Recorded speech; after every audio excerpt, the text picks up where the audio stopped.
Shit. Now that is a stretch.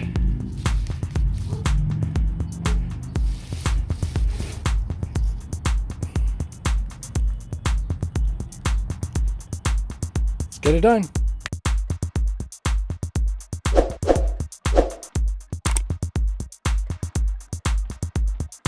Okay, testing the bead blaster at 100 psi on the doggy toy.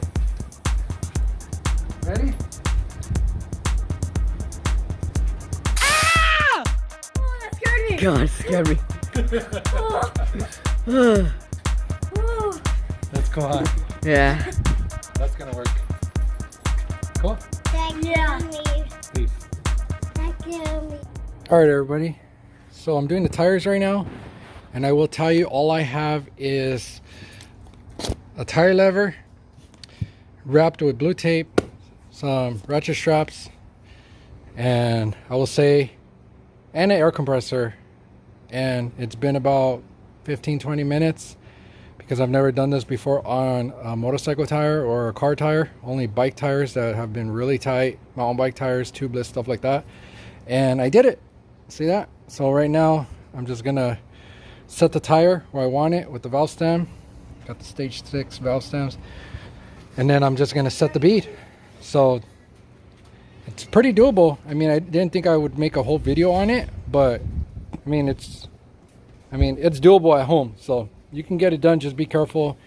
I still have to do the back tire, which is going to be a lot more difficult, so I can't say it's doable yet at home, but I've seen it done. So if I can do this, other people can do it, so can I. So let me finish with this. All right, so we're gonna put air in it. I have my sidekick here, my right hand man. So let's put air in it. Let's just pop it, and then the main thing is just getting the tire to bead. Let's go, Mio. Switching it over to you. Okay. It's recording. All right. Compressor is probably gonna go on because it's not that big of a compressor. Okay. Ready? Yep. Oh, there we go.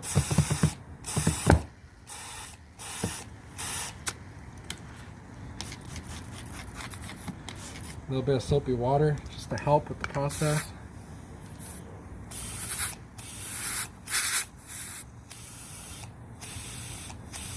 I just wanted to do these tires already. That's 30 psi. Gotta watch for your fingers too. I just wanted to put the valve cores on, install the tires, just so while these are sitting, while I do the engine, I'll know if there's any leaks, so I don't have a safety concern when I'm riding. Put a little bit more air.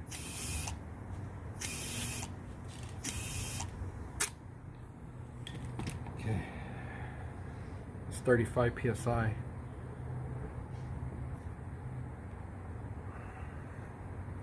Gotta be careful with your fingers, everybody.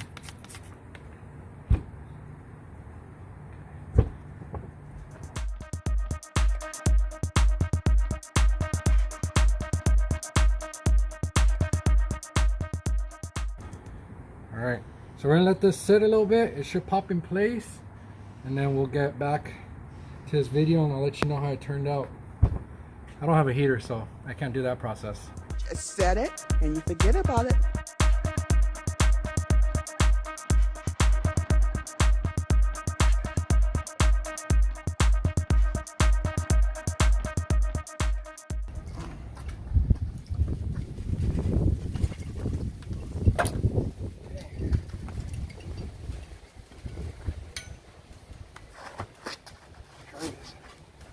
Ready?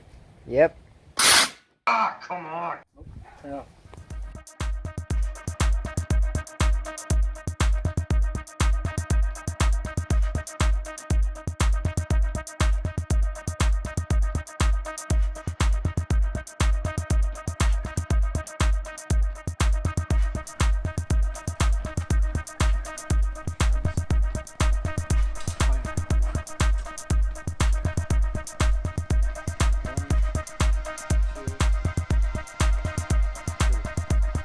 Ooh, yeah! Ooh! It worked! Yeah! Go!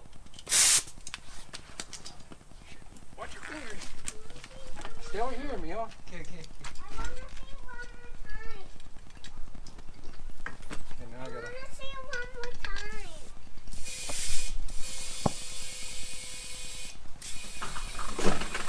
It's okay.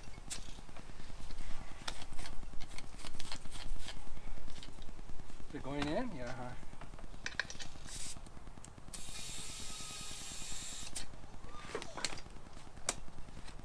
What's this?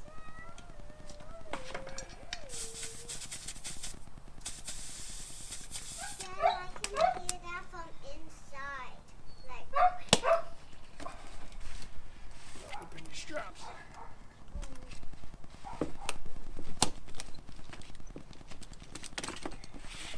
Got too excited there.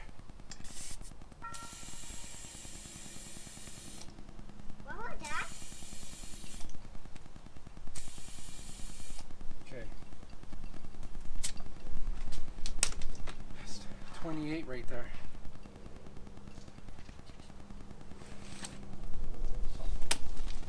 I'm not gonna mess with this because they said if it doesn't bead after 30 psi, just wait because it gets dangerous. So I'd rather be safe because some people go way too high with the psi, and I'm not cool with that. Yeah, see, it's still leaking air right here.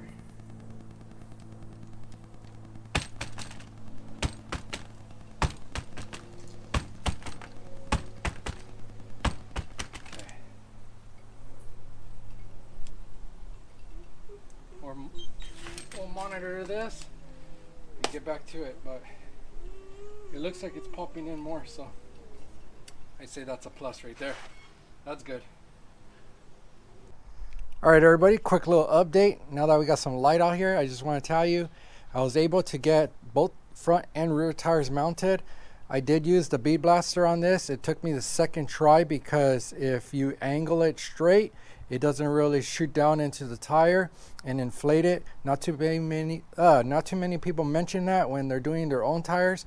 So when you're doing your tire, your rear tire, especially with this severe stretch, which is not for everybody, make sure when you put the tank on, if your tank head is metal, make sure you wrap it with painter's tape, a lot of it, or with some electrical tape, just so that way you don't scratch up the rim. And then what you're going to want to do is angle it kind of downward, so when it blasts the air, it's going to work its way around and pop the bead out. Okay, so that's one thing. The other thing I want to mention is I used a spray bottle with Dawn soap and water, and what I did was, before blasting it, you want to get the inside of the barrel and the very lip of it. You don't forget, always get the top lip, because that's the part where the tire struggles the most to pop its last 1 inch to half an inch sometimes on the bead, depending if it's the 7-inch rim or the 8-inch rim. If it's an 8-inch rim, you usually have like almost a little bit of an inch where it struggles at the end. You're going to use 2 ratchet straps, and don't crank them down all the way, but you want to basically get it to the point where there's a little gap on the top and the bottom, and you don't want to do the face of the rim. You want to flip the rim around when you're going to use the blaster, because that's a less of a gap to have to fill when you're shooting the air in. Okay, so once you do that and you get the bead set, put some air in it immediately, and also let go of the straps. You're not going to need the straps on there anymore. Let them go and then fill it. Sometimes it'll pop in at 35 psi, 30 psi, depends how soapy you get it.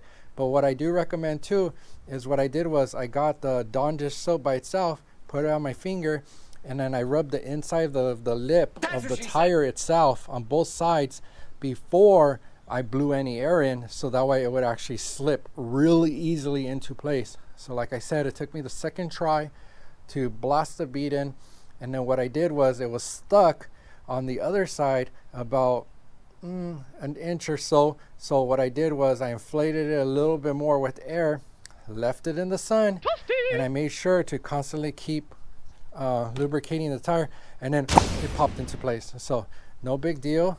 Here it is. So this is a 140 70 12 on a 8-inch wheel. That's nice. And it works. It's easy. Did it at home. The front one didn't need no ratchet straps or something. Just pop the rim on, put a little bit of lubrication. That's what she said. And then set the tire. That was easy. That was a few minutes. This is the one that took quite some time because you had to get the tire on, put the ratchet straps, make sure everything's lubricated, and then boom, blast it, fill it up with air, let it sit. Set it and forget it. About an hour or so in the sun. It got really hot towards noontime, and then it just bam popped in, and that's when I was actually working on the motor paint. So there's your update on the wheels. Looking good. If you have any questions, leave them down below and I'll get back to you. Hope you enjoyed this video, and like always, I'll see you guys on the next one. Keep riding. You just set it and then forget it.